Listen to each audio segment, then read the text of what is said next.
So you want to install can lights in a room with no attic access above, and you want to make as few holes in the drywall as possible, preferably no holes except where the new lights are going to be going, so you don't have a lot of patchwork afterwards. Then this is the video for you. Firstly, let me say that you probably don't really want to install true can lights. Can lights, or hi-hats as some people call them in the industry, are quickly becoming a relic of history, having been eclipsed by these. This is what we call a wafer light. It's a downlight, just like a can, but the reason it's become so popular is because it can do anything a can can do, and more. Its secret is its 1/2 inch thickness and these clips on the side. Drywall is typically at least a 1/2 inch thick, which means these lights can be installed anywhere on the ceiling, even if there appears to be a joist in the way. And it's as simple as pulling these ears back and snapping it into place. And slap it in the ceiling. A bonus of these particular lights is they have 5 switchable colors, so you can go from daylight all the way to warm light. All right, let's get to the install. What do you need to be able to install these when you have no attic to work with? Actually, before you do anything, you need to look around for possible obstructions. If there is an HVAC vent in the ceiling somewhere, or in the floor of the room above, then there's likely ductwork you need to avoid. If there's a bathroom above, there will definitely be some plumbing somewhere. Installing these lights will include drilling blindly through your joists, and you don't want to be drilling through anything important.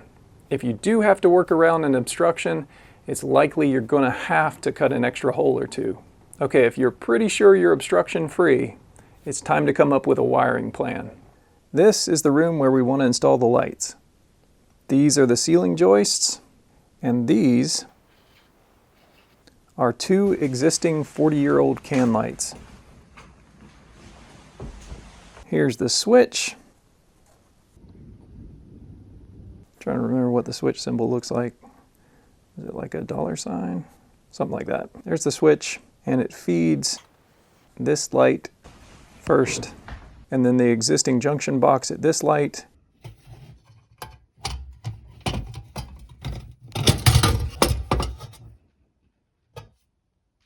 Goes on to feed this light. What the customer wants to do is replace these 2 can lights with new lights and add 4 more. Actually, these should be in this bay right here, but we'll just work with that. 4 more can lights. Now you might be thinking, I don't have any existing cans to work with. I only have a single light or ceiling fan right in the middle of the room. I'll show you how to deal with that situation a little later in this video. In this situation, I want to start where my power comes in from the switch. Since this light is in somewhat of a central location, this existing hole is going to act as sort of a power hub for multiple lights. So I'll plan to install a deep 2-gang junction box so we'll have plenty of room for multiple connections. The power from the switch will come into this box and feed these lights directly. So this is 5 connections here. The switch connection, this light, this light, this light, and this light will all be powered from that junction box. These 2 farthest lights will be fed by the junction box built in to these can lights, or wafer lights. First, we'll kill the power to the circuit. One of these Klein breaker finders goes for about 50 bucks, and it's been a real time saver. It's definitely not perfect though. It does have a lot of false positives, mostly in newer panels with a lot of AFCI breakers.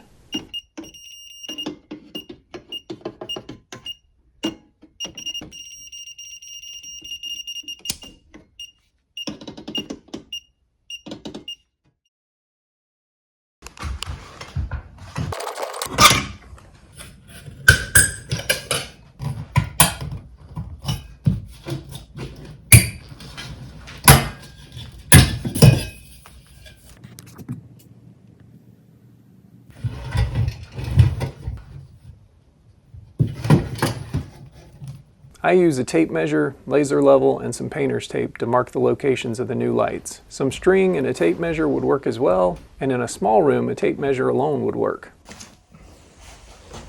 I use this Milwaukee adjustable hole cutter to cut the holes for the lights, always double checking that the width matches the light. I once cut some holes a little too big while the customer was watching, which is how I found out about oops rings, which I'll show you later in the video.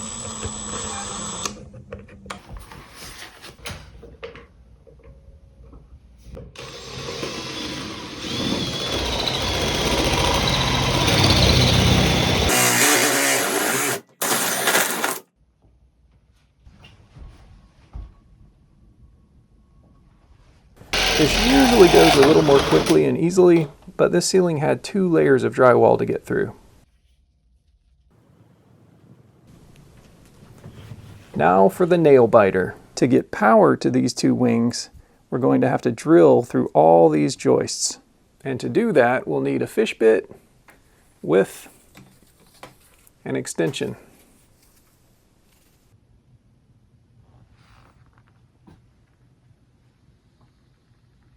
You might have seen me using one of these in another video. The bit end and the shank end both have a hole to attach wire for pulling. These can be a little tricky sometimes and frustrating to use. For one thing, to attach the extension to the bit, you have to be very careful to line up the 2 flat sides on the bit with the corresponding grub screws on the extension. I really wish they made a more positive attachment, like maybe a deep locking hex system that can withstand a lot of torque and pulling. You'll see why shortly. There will be a natural arc to the way this drills, so keep that in mind when you're drilling through the joists. I'll be honest, I don't like the jobs with no attic access. It can be very stressful drilling blindly through a bunch of joists in the ceiling. Not only is there the possibility of drilling through a wire or pipe or ductwork, there's a good chance that the bit might go through the floor above, and that has happened to me. So it's imperative that you take your time and guide the bit carefully. Now the method I'm about to show you, though it works and will likely require no drywall patches, I no longer use it. If you want to know why, stick around to the end where I'll explain and show you how I now prefer to do these installs. We'll start roughly in the center of the joist and try to keep the bit as perpendicular to the joist as possible, because it will regardless begin drilling in an upward slope, and we need to counter that as much as possible. The cool thing about fish bits is they are flexible, and so most of them come with a tool like this. If not, you can buy it, and it wraps around the bit like this and enables you to manipulate it.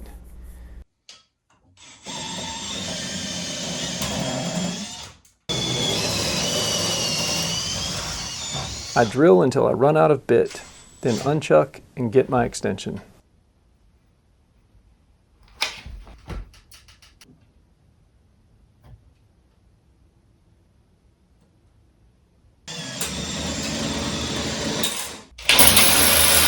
The torque required for this job was a little more than my Makita could take, so I had to switch to my corded drill.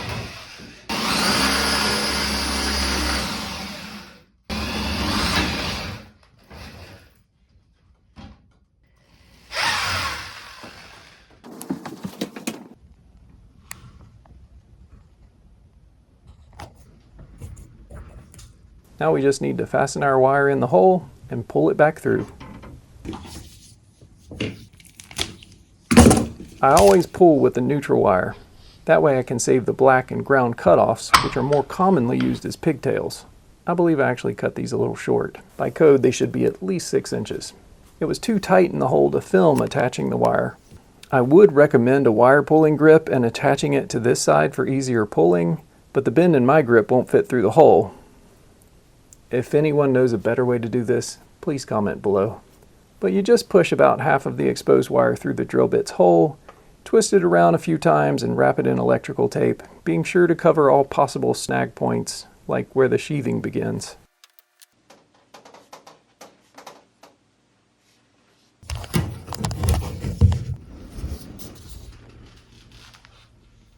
I grab the shank of the extension with some pliers for better grip and pull.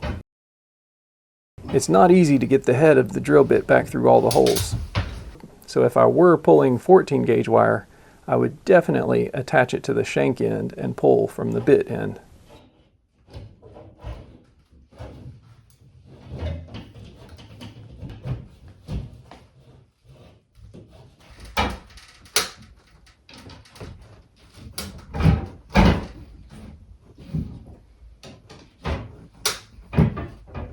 This is what I was talking about.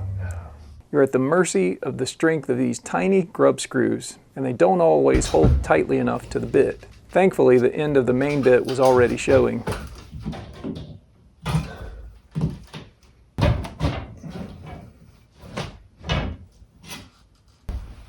As I pull, I unwind and straighten the wire to make it pull as easily as possible.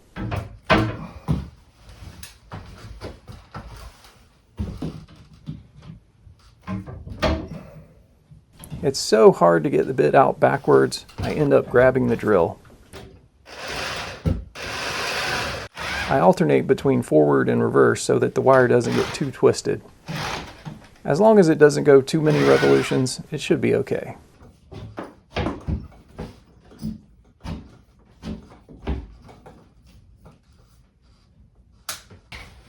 First run is done.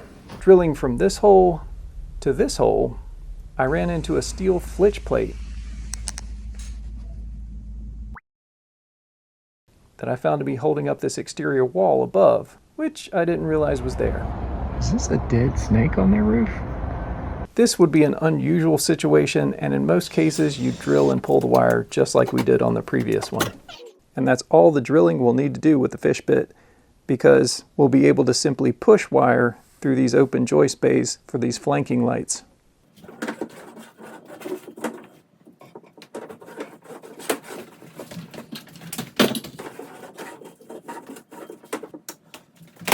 All the wire has now been pulled.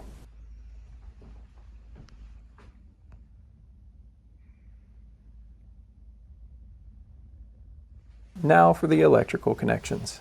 We have 5 connections that need to be made in this hole: the switch and 4 individual lights, 15 wires total. We'll use these giant wire nuts to connect all the blacks together, all the whites together, and all the grounds together, including a ground to the metal box itself. We'll use clamps at all our cable entry points.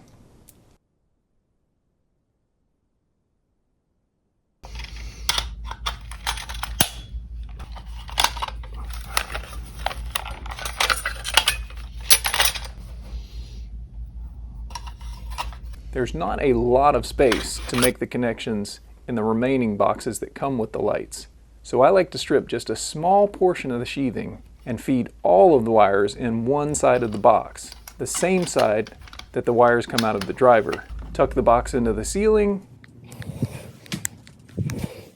The holes from the original can lights were actually too large for the new wafer lights. These goof rings fill the space. The hole doesn't have to be oversized to use them, so I put them on all the lights for consistency. Most people, I find, think they look better with the goof rings installed anyway. Snap the lights in place, and you're done.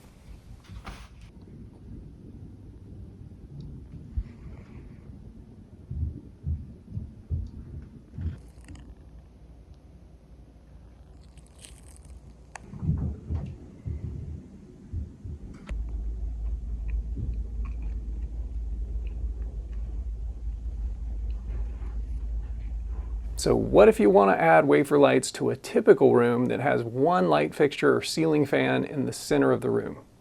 So here's your existing setup. Let's assume this is a ceiling fan, so the electrical box is right there, switch is over here.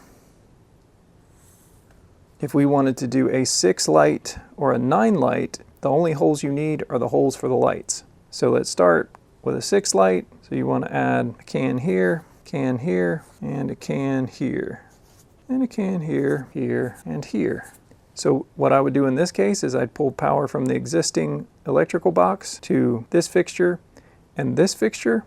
Then I would drill through these joists just like we did in the original plan, and I would push wire to these lights. That would be the way to do it, drilling as little as possible. And in this case, since you still have an electrical box in the middle, you could obviously keep this fan or this light fixture, which a lot of people do, or they actually make a nice little blank cover to match the ceiling to make that disappear. Now, if this were a 9-light scenario, you would turn this into a light hole, and you'd add one over here and one over here. The power's still coming to this center hole. You would pull power through the open bay here, or push power through the open bay here. You'd push power through the open bay here. You'd drill to these, and then push power here, here, here, and here. So still, out of all these scenarios, you only have to drill these 2 ways. If you don't have to, never pull power here and drill through to here and then drill through to here. The more you drill, the more likely you're going to get yourself into trouble. And it wastes a lot of time. It's much easier to just push the wire through these open joist bays. So make a plan where you have to drill as little as possible. Like I said at the beginning, even though the method I just demonstrated will likely require very little, if any, drywall patching, I no longer do it myself. I straight up tell the customer I'm likely going to have to drill some extra holes that'll have to be patched, and I price the job accordingly. Here's why. These fish bits are awkward and nerve-wracking to use, especially when doing long runs where you need the extension. Due to the flex and the awkwardness of using them, they can actually take a really long time to drill through several joists. Also, drilling blindly through joists is dangerous. Even when you think you've considered every obstruction, chances are still pretty good that you're going to hit something you don't want to, or come out somewhere that you'd rather not. So now, unless there's just 1 or 2 joists to go through, I always cut the drywall. If you're an electrician who leaves the patching for someone else to do anyway, you probably don't care either way. If you're a handyman who's proficient in drywall repair, you'll probably even find that it doesn't add that much time to the job. So here's how I do it now.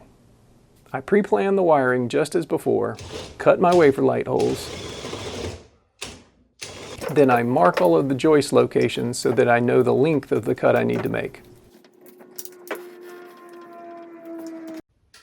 All right, these screws are 4 inches apart. I'm going to use those to hook my chalk line to and snap 2 lines from those screws all the way down there to make a channel, a 4-inch wide channel. Then I cut out the drywall between the 2 holes with an oscillating tool, being careful not to damage the piece I remove.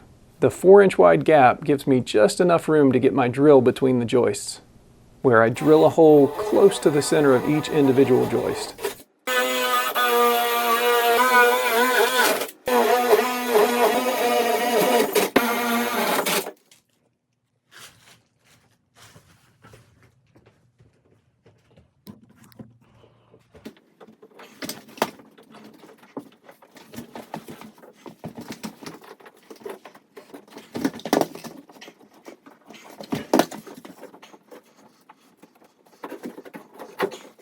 After I pull my wire, I put the cutout back with some drywall screws.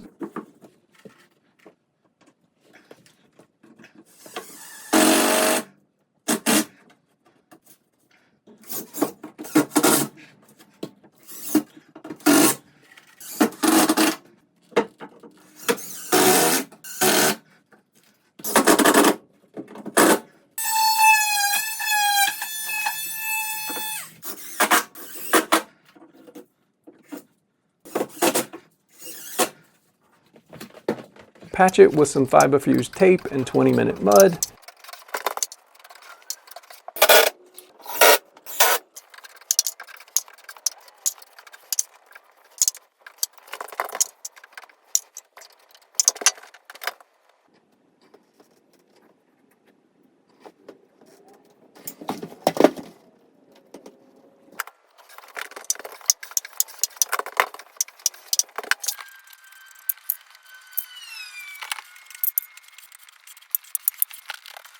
Which sets while I finish the remainder of the electrical work. After the electrical work is done, I go back and recoat the patch.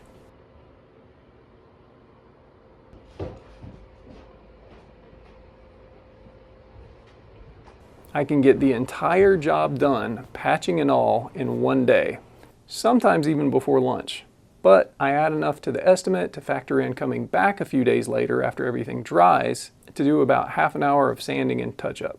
On this particular job, they told me I didn't even need to patch because they were going to have some more work done that would require patching anyways, but I had the extra time, so I went ahead and knocked it out for them. I didn't, however, come back to sand. If you want to feel less stressed on the job and sleep better afterwards knowing you didn't nick any wires or pipes, I recommend doing the drywall cutting method. As always, thank you for watching. Please comment below. If you've hit anything unexpected with a fish bit, I'd love to hear the story. Take care, and I hope to see y'all in the next one.